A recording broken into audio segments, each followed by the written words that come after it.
I have established wildlife author with me, Bob Winters. Thanks for coming on the show. Oh, thank you very much. Now, being an established author, you've obviously got books out. Can you tell us about some of the books that you have? Oh yeah, look, the ones we're working at the moment are family books. Okay. They're good for reading age children, and it's helped them to explore their environment and to discover as a family all the magic that they can find out there, either on a beach or their garden or out in a pond. Now, first of all, what we really want to talk about is where you live now, which is obviously Sanctuary Lakes, and where you lived before, which was? It was Warrandyte. We had a beautiful bush block in Warrandyte, lots of lovely trees. As time went on, we planted more and more trees, and it got really overgrown and harder to maintain as we got older. So we decided to go from a really high quality bush environment to a very high quality wetland environment. Now, I know a lot of people in Melbourne especially would understand that the eastern suburbs of Warrandyte and all those places around there would be an ideal place to live. Oh, what really lovely. brought you down here?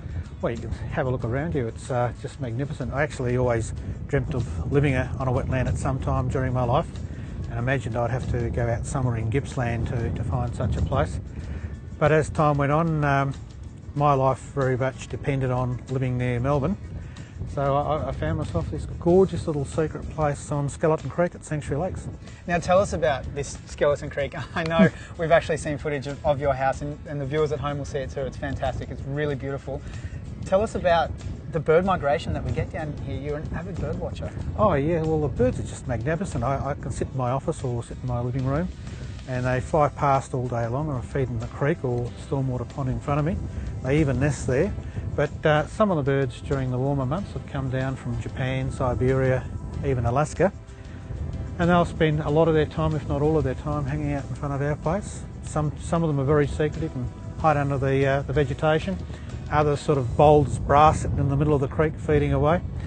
And of course, on any one day, you know, you might all of a sudden have 100 swans appear, or 250 freckled ducks, or not freckled ducks, pink-eared ducks appear. So the freckled ducks are quite rare. We only ever see them as 3 or 5. Okay, Bob, now if you're going to watch birds, you obviously can't just walk right up to them, and that's going to scare them away. We need some pretty good hefty equipment here to view them with. How are these puppies? What do you use? You've got this. I've got this. What's going on here? Well, if you're just walking around, a little pair of binoculars like this is quite a nice high quality pair. You'll get quite a lot of detail as you're walking about. You probably can afford something like these ones here.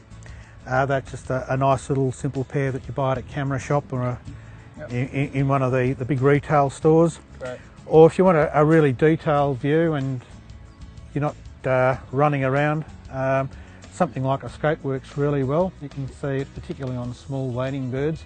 You can see the details, so you can imagine you've got a choice of about 20 or 30 different wading birds, and they're all fairly grey and stripy, little streaks on them. You need to look at quite a lot of detail to work out who's who.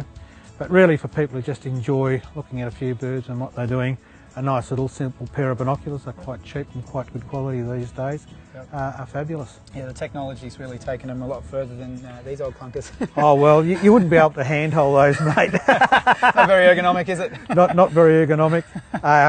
You have to be pretty strong for those, probably tripod, and the optics aren't as good on those dirty big thumpers. In fact, big is not beautiful when it comes to binoculars. The big ones let more light in. The little ones often better because you can actually focus a lot closer, so the little ones are actually quite nice for actual bird watching. Now, Bob, for those of you at home who want to take a great photograph, what do we need? Well, first thing you need is good light. So a nice sunny day is often really good. Your camera needs to have some sort of really good zoom on it. Yep. So I've got this one here. What size is this? Well, this one goes from 70 to 300. Okay. So that's really good for most people. What sort of distance will we be? Well, you could probably photograph a lot of larger birds at say 15-20 metres, so you can sneak up on them. The smaller birds you need to have say 7 or 8 metres to get close to those. Okay. So provided the bird itself is well lit, so you've got the sun behind you, there's not too much shade on it, and you've got the thing zoomed in, you need a fairly high shutter speed.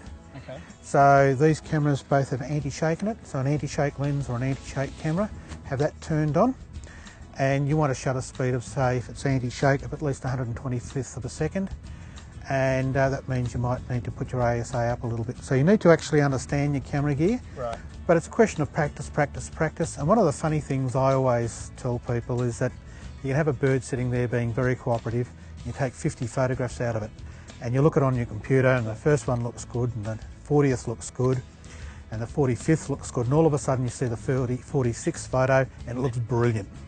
So take lots and lots and lots of photos with your camera, and you can't take too many. You can always delete them later and see what works for you. It's just a question of practice, getting used to it.